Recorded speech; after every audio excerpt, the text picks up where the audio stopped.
Assalamualaikum warahmatullahi wabarakatuh anak-anak. Kembali lagi di video pembelajaran kelas 6 tema 1 subtema 3 pembelajaran 1. Ayo selamatkan hewan dan tumbuhan. Materi pelajaran yang akan kita bahas yang pertama adalah bahasa Indonesia dengan tujuan pembelajaran sebagai berikut. Tahukah kamu, harimau Sumatera, orangutan dari Kalimantan, atau badak bercula satu dari ujung kulon? Hewan-hewan tersebut merupakan jenis hewan Indonesia yang dilindungi karena langka. Apa yang menyebabkan hewan tersebut menjadi langka? Ayo kita cari tahu.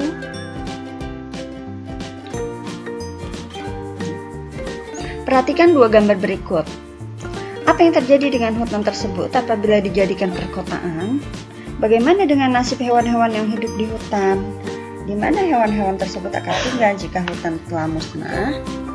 Bagaimana pengaruhnya terhadap kehidupan manusia jika seluruh pohon dan semua hutan di bumi habis?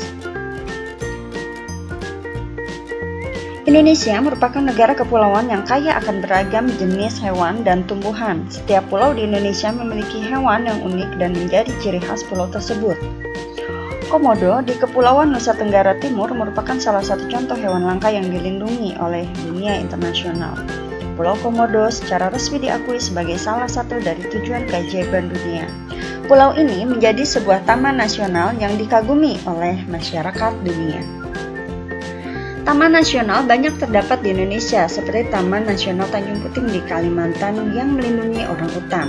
Tujuan dibuatnya Taman Nasional adalah untuk melestarikan hewan dan tumbuhan yang semakin berkurang jumlahnya. Bertambahnya jumlah penduduk menjadi penyebab utama berkurangnya hutan tempat hidup hewan-hewan tersebut. Pembangunan gedung dan perumahan menjadi penyebab menyingkirnya hewan tersebut dari habitat aslinya. Perburuan liar mengakibatkan hewan tersebut berada di ambang kemusnahan. Bagaimana dengan hewan dan tumbuhan di daerahmu? Apakah kelestariannya terjaga? Cari dan kumpulkan informasinya. Cara menyimpulkan teks bacaan. Bacalah secara intensif seluruh bacaan dari awal sampai akhir, kemudian tuliskan ide pokok masing-masing paragraf. Kemudian simpulkan isi bacaan berdasarkan ide pokok seluruh paragraf. Kita akan mempelajari muatan pelajaran IPA dengan tujuan pembelajaran sebagai berikut. Ciri khusus binatang. Unta memiliki punuk yang berfungsi untuk menyimpan cadangan lemak.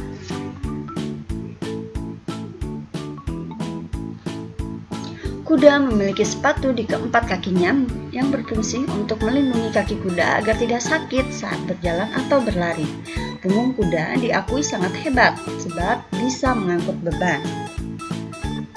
Jerapah mempunyai leher yang panjang dan berfungsi untuk meraih tangkai daun yang tinggi sebagai makanan.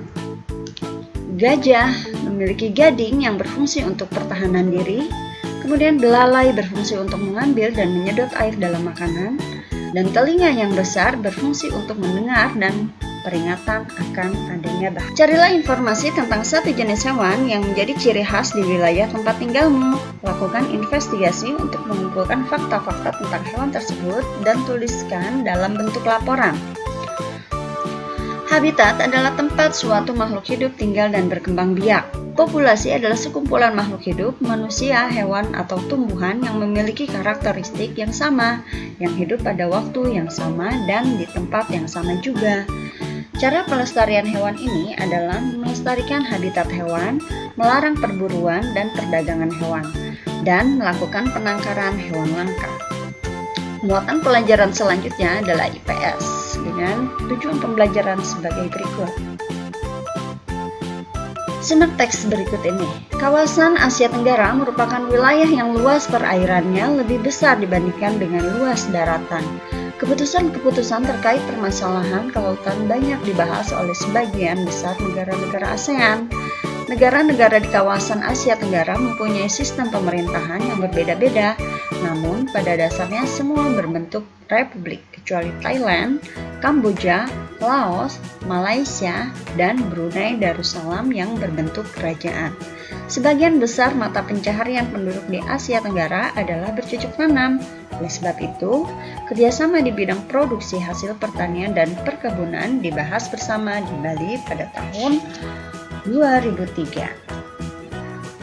Nah, anak-anak, untuk menambah pengetahuanmu tentang kondisi politik negara-negara ASEAN, ayo kita simak ulasan berikut ini.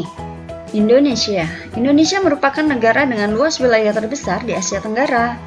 Negara kepulauan ini memiliki kurang lebih 17.000 pulau. Fakta geografis ini membuat warga Indonesia terdiri atas berbagai suku, agama, dan budaya. Ada ratusan suku serta ratusan dialek di seluruh wilayah Indonesia. Pancasila merupakan dasar negara yang ditetapkan oleh para pendiri bangsa Indonesia. Nilai-nilai yang terkandung dalam Pancasila diambil dari tradisi serta nilai-nilai bangsa. Nilai-nilai ini dianggap mampu menjadi landasan perilaku bangsa yang beragam, latar belakang etnis, dan budayanya.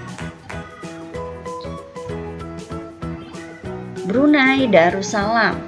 Brunei adalah negara kecil yang terletak di bagian utara Pulau Kalimantan. Brunei berhasil memperoleh kemerdekaannya pada tahun 1984. Setelah hampir 1 abad berada di bawah kekuasaan Inggris.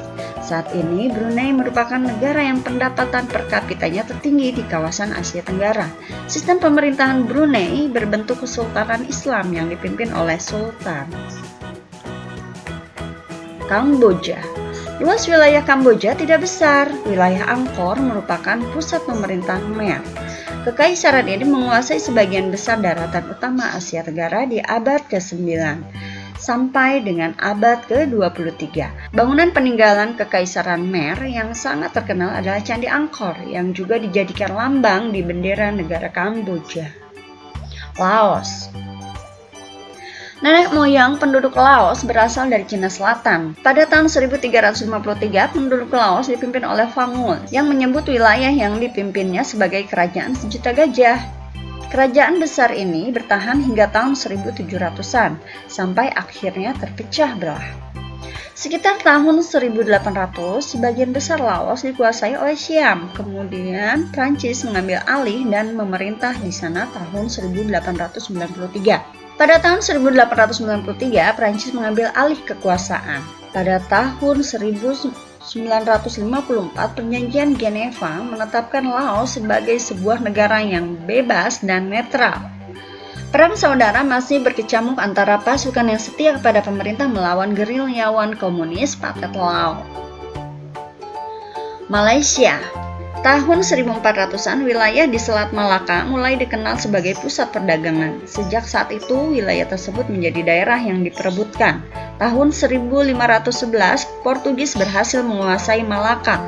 Tahun 1641, Belanda mengambil alih. Lalu, tahun 1786, Inggris masuk ke Malaka dan menguasai Pulau Penang. Tahun 1824, Belanda menyerahkan Malaka ke Inggris. Pada masa Perang Dunia Kedua, Jepang sempat menduduki Malaka, namun kemudian Inggris berhasil menguasai kembali Semenanjung Malaya di tahun 1945. 3 tahun kemudian, Inggris membentuk Federasi Malaya. Di tahun 1957, Federasi Malaya berhasil mendapatkan kemerdekaannya. Inggris juga menyerahkan Penang dan Malaka. Myanmar. Tahun 1948, Myanmar menjadi negara merdeka yang menganut sistem demokrasi parlementer. Perdana Menteri pertama bernama UNO. Tahun 1958, pihak militer yang dipimpin oleh Jenderal Yoon Ne-win menjatuhkan UNO. Mereka mengambil alih kekuasaan negara. Sejak saat itu, Myanmar menganut sistem satu partai politik dan meninggalkan sistem demokrasi parlementer. Filipina.